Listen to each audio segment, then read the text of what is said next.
बिस्मिल्लाहिर्रहमानिर्रहीम। आप हजरात के सामने इंग्लिश टॉयलेट के ताल्लुक से 3 मुख्तसर जामे और बड़े अहम मसले पेश कर रहा हूँ। सबसे पहला मसला ये पूछा गया है कि मुफ्ती साहब, जैसे कि रेलवे स्टेशन है, बस स्टैंड है या फिर कोई शॉपिंग मॉल वगैरह है, तो उनमें इंग्लिश टॉयलेट होते हैं, तो क्या हम मुसलमान उन टॉयलेट को इस्तेमाल कर सकते हैं या नहीं, क्योंकि उनमें खड़ा होकर पेशाब किया जाता है। तो शरीयत क्या कहती है इस बारे में, क्या खड़ा होकर पेशाब करना जायज होगा या नहीं। इसी तरीके से कई दफा ऐसा होता है कि ऐसी ही जगह जैसे कि स्टेशन है, रेलवे स्टेशन या बस स्टैंड है, तो वहां पर कज़ाए हाजत की जो है वो हो जाती है कि भाई अभी एकदम प्रेशर बन गया, तो वहां पर जो है इंग्लिश सीट होती है, तो क्या उन पे टॉयलेट करना यानी कि बैतुल खला से फारिग होना, क्या उनमें जायज होगा या नहीं, शरीयत का क्या हुक्म है। और तीसरा मसला ये कि टॉयलेट पेपर जो होता है उसका इस्तेमाल करना कैसा है, क्या उसके इस्तेमाल से पाकी हासिल हो जाएगी या नहीं, शरीयत का क्या हुक्म है। तो देखिए, ये तीनों मसले आपको मिल जाएंगे फतावा हिंदिया जिल नंबर 1 सफ़ा नंबर 50, मजमुउल अनहर जिल नंबर 1 सफ़ा नंबर 26, अल बहरुर राइक जिल नंबर 1 सफ़ा नंबर 422, जदीद फ़िक़ही मसाइल जिल नंबर 1 सफ़ा नंबर 172, 173। आप खोल के देख लीजिए, आपको ये तमाम मसाइल मिल जाएंगे। सबसे पहले मैं आपको ये बात बता दूं कि जो पेपर होता है, कागज होता है, अगर कोई कोरा कागज है जिसपे कि लिखा जा सकता है, कोई भी तहरीर लिखी जा सकती है, तो फिर उसका इस्तेमाल करना टॉयलेट में इस्तिंजा के लिए बिल्कुल भी कराहत से खाली नहीं है, मकरूह तहरीमी है। क्यों है? इसलिए कि ये इल्म को फैलाने का जरिया है। इसके बारे में फुक़हा ने लिखा है कि अगर कोई पेपर इस्तेमाल करता है इस्तिंजा के लिए, तो बिल्कुल ये मकरूह तहरीमी है, इसको इजाजत नहीं है ऐसा करने की। हाँ, जैसे कि टॉयलेट पेपर के बारे में बताया गया है कि टॉयलेट पेपर खास इसी मकसद के लिए बना होता है, तो फिर उसका इस्तेमाल बिल्कुल जायज है, और उससे जो है आप अगर इस्तिंजा करते हैं तो आपका इस्तिंजा हो जाएगा। लेकिन अगर बड़ा इस्तिंजा करना है तो जाहिर सी बात है, उसको तो आप जो है उस टॉयलेट पेपर से पहुंच तो सकते हैं, लेकिन बिल आखिर आपको धोना भी पड़ेगा, क्योंकि रसूलुल्लाह सल्लल्लाहु अलैहि वसल्लम से ये साबित है कि आप सल्लल्लाहु अलैहि वसल्लम पहले ढेले इस्तेमाल करते थे, फिर साथ साथ पानी भी इस्तेमाल करते थे। तो यहाँ पर तो अगर खाली टॉयलेट पेपर इस्तेमाल करेंगे तो आपका बड़ा इस्तिंजा बज़ाहिर तो साफ हो जाएगा, लेकिन नापाकी लगी रहेगी, उसको धोकर ही पाक किया जाएगा।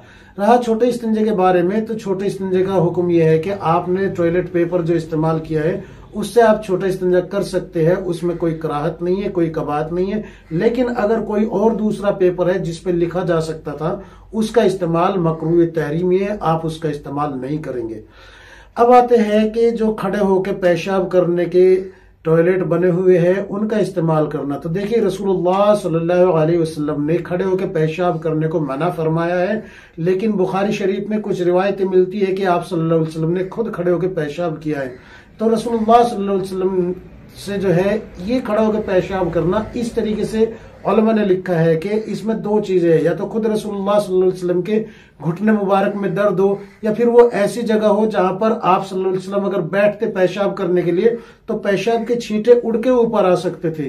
तो यहां से ये मसला निकलता है कि अगर कहीं ऐसी जगह हो जहां पर बैठ नहीं सकते तो खड़ा होकर पेशाब करना बिल्कुल जायज है। जैसे कि इंग्लिश टॉयलेट के बारे में आपने बताया है कि वहां पर खड़ा होकर ही इस्तिंजा किया जा सकता है, यानी कि टॉयलेट से फारिग होया जा सकता है।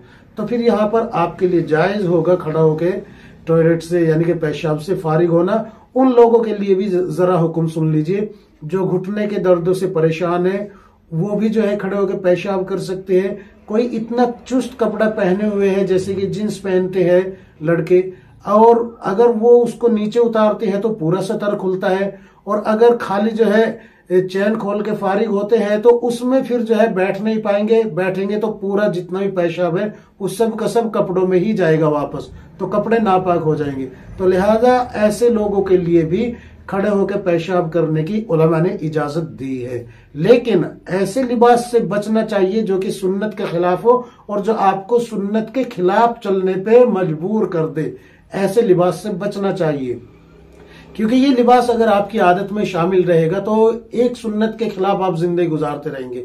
और दूसरी बात ये कि ये गैरों के मुशाबे होगा। और अल्लाह के नबी सल्लल्लाहु अलैहि वसल्लम ने साफ लफ्जों में फरमा दिया कि जो जिसकी निस्बत इख्तियार करेगा वो उन्हीं में शुमार होगा।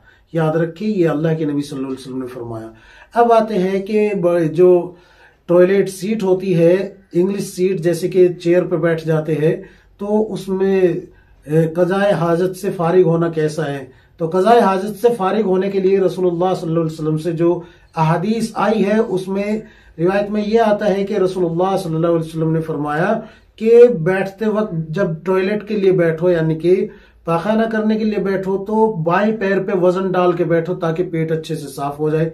लेकिन उलमा ने यहाँ पर यह कैद नहीं लगाई कि इसी तरीके से बैठना जरूरी है, बल्कि जिसको जिस हालत में सहूलत हो उस तरीके से बैठ के वो अपने जो है कज़ाए हाजत से फारिग हो सकता है।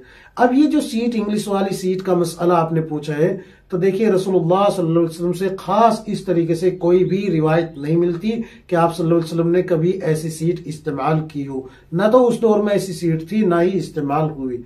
और अब ये जो है ये बीमारों के लिए आया था। ये मसला क्या था, ये बीमारों के लिए आया था, लेकिन लोगों ने इसको अपने घरों में घुसा लिया। अब यहाँ पर एक बात समझ लीजिए, अगर सीट के ऊपर गंदगी लगी हुई है या पानी आपको नजर आ रहा है, कुछ भी, यानी कि उसमें गीलापन महसूस हो रहा है सीट के ऊपर, तो जब आप उस पर बैठेंगे तो वो आपके बदन को नापाक कर देगी।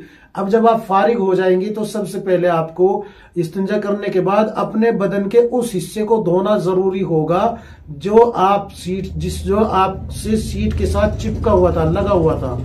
अगर आप ऐसे ही उठ के चल देते हैं तो आपका बदन नापाक है, आप उसमें नमाज भी नहीं पढ़ सकते। ये बात याद रखें, नमाज नहीं पढ़ सकते।